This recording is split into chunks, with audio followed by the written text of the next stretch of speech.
Now, I am going to start with how to solve the different optimization tools, which I have already discussed to solve a real world problem. Now, till now we have discussed the working principle of a number of traditional and non-traditional tools for optimization, and we took the help of a few examples. Now, those examples were actually in the form of some sort of mathematical expression, like in the form of say y is a function of a few variables, say x 1, x 2, let me consider only two variables, or we have considered y is a function of only one variable, or we have considered y is a function of a large number of variables, say x n. So, this type of problem we have solved, and we have discussed how to find out the optimal solution using different algorithms. Now, I am just going to take a very simple the practical problem and how to use the algorithms which I have already discussed to solve this optimization the problem. Now, let us try to concentrate on a very practical example, and this is not a very difficult to understand, and this is a very simple example. Now, let me see the statement of this particular the problem. In turning carried out on a lathe, so the turning operation, supposing that I have got a steel cylinder of say diameter d 1, I reduce the diameter from d 1 to d 2 throughout this particular the length. So, what I do is we just hold this particular job on a lathe between the headstock and the tailstock, and this particular job is rotated. Now, we use one single point cutting tool to do this particular the turning. Now, the purpose of this particular turning is actually just to reduce the diameter of this cylindrical job from say d 1 to d 2, where d 2 is less than d 1 throughout this particular length. Now, this is the problem of the straight turning. So, this is the problem of straight turning, and this is carried out on a lathe using a single point cutting tool. I am just going to discuss what do you mean by a single point cutting tool. It is subjected to a cutting force P. Now, while do this particular machining, the tip of this particular cutting tool will be subjected to some amount of load. I am just going to show you one the sketch or the diagram might be in the next slide. Now, let us assume an orthogonal turning in which the main component of the cutting force is denoted by P z. Now, if you see the literature of metal cutting, so this particular turning can be considered either orthogonal turning or oblique turning. Orthogonal turning is simpler compared to the oblique turning. Let me concentrate on the orthogonal turning only. Now, we will have to design an optimal cross section of the cutting tool, so that it becomes as light in weight as possible. So, that means the weight of the cutting tool or the mass of the cutting tool should be as minimum as possible. That means, it should be as light in weight as possible, after ensuring the condition of no mechanical breakage. So, there should not be any mechanical breakage of this particular cutting tool while doing this particular cutting operation, that is the turning operation. Assume allowable stress of this particular tool material, that is sigma allowable is 150 megapascal MPa. Density of the tool material rho is 7860 kg per meter cube. Carry out optimization for a known value of P z, that means the main component of cutting force, and that is 250 Newton, approximately 25 kg. Take a fixed length of the cutting tool, that is L prime is 0.20 meter. Now, I am just going to show you that particular picture, and this particular statement will be very clear. Now, I am just going to concentrate more on defining this particular the problem. Now, this is actually a single point cutting tool. Now, if you see, so this particular single point cutting tool at this particular end, so this will be gripped by the tool post, and this is actually the cutting edge.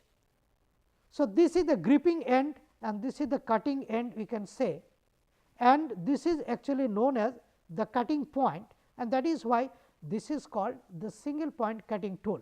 I am not going to discuss more on the tool geometry, but one fact I want to just tell you that during the machining there should not be any mechanical failure of this particular the cutting tool. The tool is having the dimension, the length of the tool is L prime, then B is nothing but the breadth of this particular tool, H is nothing but the height of this particular tool, and this is actually the fixed end of the tool. This is the fixed end and this is actually the cutting end. This is the cutting end of this particular the tool, and this is the load which is acting during this particular the turning operation. So, this is nothing but the P z. Okay. Now, how to ensure a safe design of this particular the cutting tool? Now, I am not going to much complexity of this particular tool geometry, complexity of the tool geometry, and I just want to simplify, and to simplify the problem, let me draw a very simple schematic view here. Supposing that it is almost similar to the situation that I have got a beam, this end is fixed and here I have got a load. Now, this load is nothing but P z and the total length of this particular the beam is nothing but L prime, and it has got the cross section that is denoted by B and H. Okay. And this is the fixed end. Now, this type of beam is known as, all of us we know, this is known as actually the cantilever beam. Cantilever beam. Okay. Now, this cantilever beam, this end is the fixed end, and here actually I am just putting this particular concentrated load. So, there could be some failure here. Now, let us try to find out which one is the weakest section of this particular the beam. Now, if I draw the bending moment, of this, so I will be getting this type of picture. The bending moment will be something like this and it is negative, and here actually I will be getting the maximum bending moment, and the maximum bending moment is nothing but P z multiplied by L prime. And why this is negative? Now, if I use this type of the load, concentrated load, there is a possibility due to this particular load, this end is fixed. So, this will take the deflected position something like this. The beam will take the deflected position something like this, and this is actually called the hogging nature. Okay. And that is why, so this is taking this type of shape. So, this indicates the negative moment.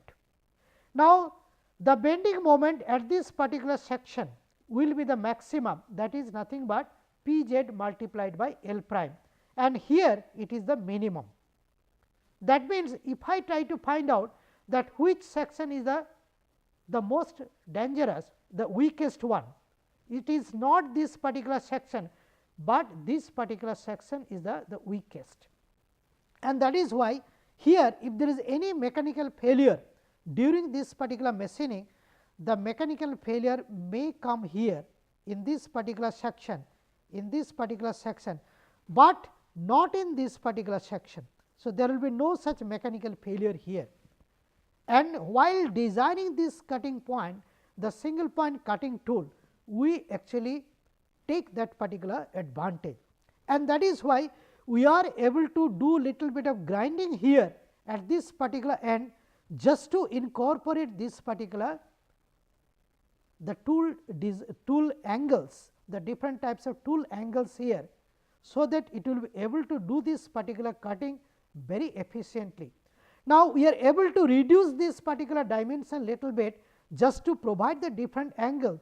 The reason is this is not the weakest region, the weakest region is coming here, and that is why this region, the gripping end, there is no change of this particular geometry, but we make all such changes here. By incorporating all such changes in the geometry, so there is no chance that failure will come here, because the weakest section is this. Okay. Now, how to solve or how to find out the optimal dimension of this particular cutting tool using the principle of some traditional and some non-traditional tools for optimization. Those things I am going to discuss. Now, let us see how to proceed with this type of the problem.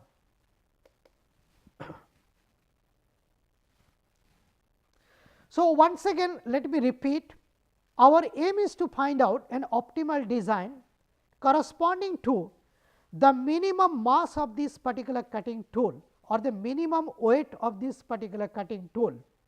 Okay. Now, minimum weight means there will be saving of material, the cost of the tool will be less. So, our aim is to minimize the cost of the material, the weight of the material, and at the same time there should not be any mechanical breakage, because if I reduce the dimension just to minimize the mass, there is a possibility some failure will come during the machining. So, there should not be any failure of this particular cutting tool during the machining. So, here the design variables are this B, the design variables are B and H, L is kept fixed, P z, that is the maximum amount of cutting force, that is also known. So, there are two unknowns, one is this particular B and H, and here we are defining this particular range for B and H. So, B is lying between 0.005 and 0.20 meter, H is lying between 0.005 and 0.10 meter. So, these two are actually the ranges of the variables, these are the variable bounds. Okay. Now, I will have to mathematically write down what is the objective function and what is the functional constraint. Now, to do that, actually what we do is we proceed further in this particular the direction. We try to find out the volume of the single point cutting tool, and that is nothing but B multiplied by H multiplied by L prime meter cube. Okay. Next, we try to find out the mass of the cutting tool denoted by M prime, that is nothing but B H L prime multiplied by rho. Rho is nothing but the density.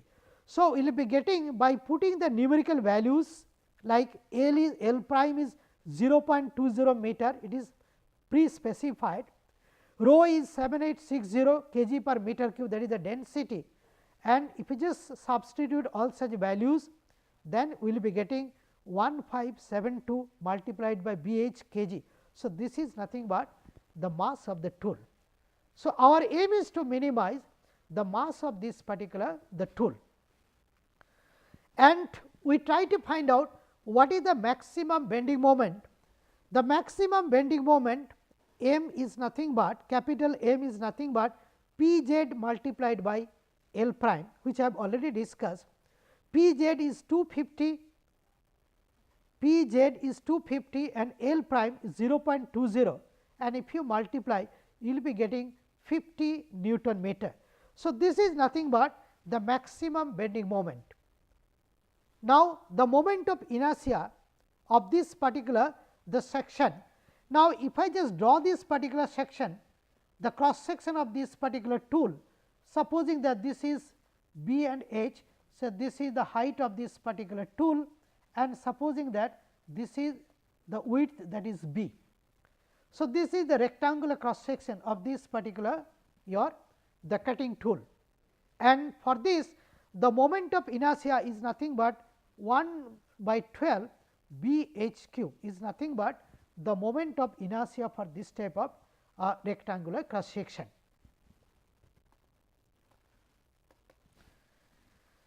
Now, once we have got the moment of inertia expression, the developed stress, that is nothing but the bending stress. Now, bending stress, we know the formula like the first year mechanics, the bending formula is m divided by I into y. M is nothing but the moment, m is nothing but actually the maximum bending moment, I is the moment of inertia, and y is nothing but h divided by 2, that is the half of this particular height, that indicates actually the location of that particular the center line. Now, m is 50 Newton meter, I is 112 B h q, and y is nothing but h by 2, and if you simplify we will be getting 300 divided by B h square, and the unit is Newton per meter square. So, this is actually the developed the bending stress, and this developed bending stress should not exceed the allowable stress of the tool material. So, very easily we can mathematically formulate this particular optimization problem. So, our aim is to minimize m prime, that is the mass of this particular cutting tool, and that is m prime is 1572 B h, subject to the developed bending state, that is 300 divided by B h square is less than equals to the allowable, that is 150 raised to the multiplied by 10 raised to the power 6. Now, here the allowable stress is 150 MPa, MPa is megapascal, that is Newton per millimeter square. Now, this has to be converted to Newton per meter square. So, it is your 150 into 10 raised to the power 6 Newton per meter square. That is why we have put this 10 raised to the power 6. So, the developed stress 300 divided by B h square should be less than equals to the allowable stress, that is 150 into 10 raised to the power 6, and B is lying within this particular range, H is lying within this particular the range. So, this is nothing but objective function, this is the objective function, this is the functional constraint if you remember. So, this is the functional constraint, and these are nothing but the variable bound or the end constraint or the geometric constraint. So, these are nothing but the end constraints. So, this is the way actually we can mathematically state this constraint optimization problem, and let us see once you have stated now how to solve it using some traditional tools for optimization and some non-traditional tools for optimization. The working principle of whom I have already discussed. So, I am just going to apply those tools which I have already discussed to solve this real world problem. Now, let me start with the random walk method, which I discussed at the beginning of this particular course. Now, using this random walk method, actually the statement is we will have to use the random walk method to solve this minimization problem by assuming the initial solution which is selected at random B h 1, that is the initial solution is 0.02, 0.01 lying within the respective ranges. We assume that the step length lambda equals to 0.2, and we are going to show only one iteration through hand calculation. We take two random numbers r 1 equals to 0.4 and r 2 equals to 0.2. Now, let us see how to proceed. Now, this I have discussed in much more details, but here I am just going to show you how to use that particular principle to solve one real the practical optimization problem. Now, iteration 1, step 1, the initial solution is B h 1 is 0.02, 0.01. The function value m 1 prime corresponding to this BH1, that means I will have to take the help of the expression of the objective function, that is 1572 multiplied by BH. So, you just insert or substitute the value of B and H. So, you will be getting, that is M1 prime is 0.3144 and the unit should be kg. So, this is actually the mass or the weight of this particular the cutting tool. Now, once you have got this particular expression, now we go for step 2. How to find out the step 2? You will have to find out the search direction. By using the random numbers, we will have to decide the search direction, and the step length we have already assumed. Now, how to find out the search direction? The search direction u1 is nothing but 1 divided by square root of r1 square plus r2 square multiplied by r1 r2, and if you just substitute the numerical values for r1 and r2. So, you will be getting, so this is nothing but the search direction. So, the search direction is actually a vector decided by this. Now, once you have got the search direction, I can find out step 3, that is BH2, that is what should be the second solution, is nothing but BH1 plus lambda into u1. Now, BH1 is 0.02, 0.01, lambda is 0.2, u1 is the search direction, and if you simplify, so you will be getting this as your BH2, that means the next possible solution. Now, we will have to take the decision whether we should select this as the next solution or not. Now, to take this particular the decision, actually what we do is we try to calculate the function value, the value of the objective function corresponding to BH2. Now, if you substitute the values for this B and H, so you will be getting 31.13 kg. Now, if I just compare this M1 star and M2 M1 prime and M2 prime. So, this M2 prime is greater than M1 prime, but this is a minimization problem. So, the next solution, that is BH2, is not a good solution and it is not acceptable, and that is why we take the decision that BH2, that is nothing but 0.198, 0.10 cannot be considered as the next solution. And next is we go for the next iteration, and once again what you will have to do, you will have to find out the search direction, you will have to assume the values of the random numbers, calculate the search direction, and as the solution BH2 is not selected.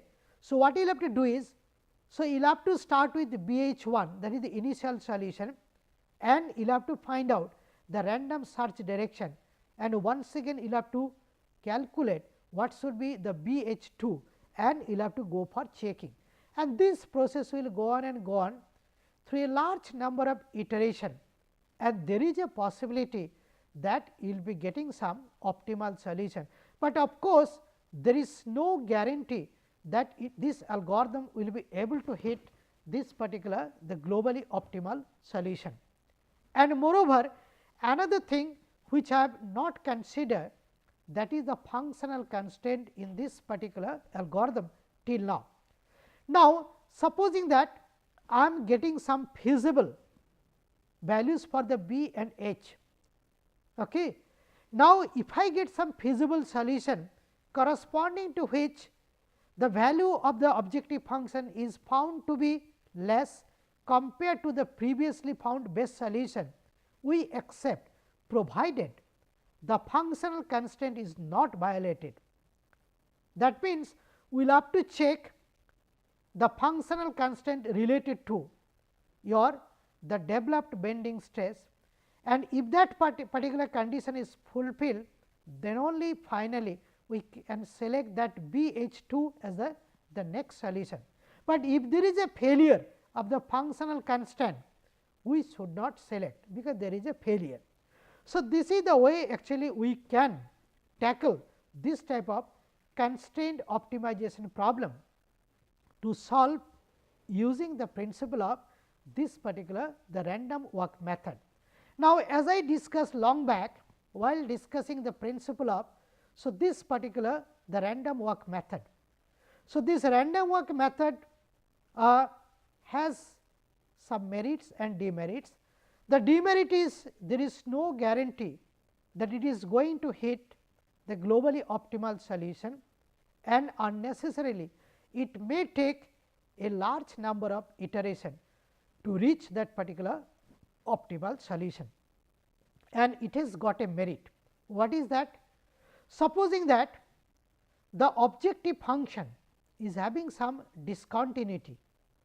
Now, if there is any discontinuity of the objective function, so it is bit difficult to locate that optimal solution or the globally optimal solution, but there. So, this type of algorithm like random walk method may help to find out what should be the optimal or the globally optimal solution. So, this is the merit of this particular the algorithm, and we have seen that the principle of random walk can be applied to solve a real world optimization problem. Thank you.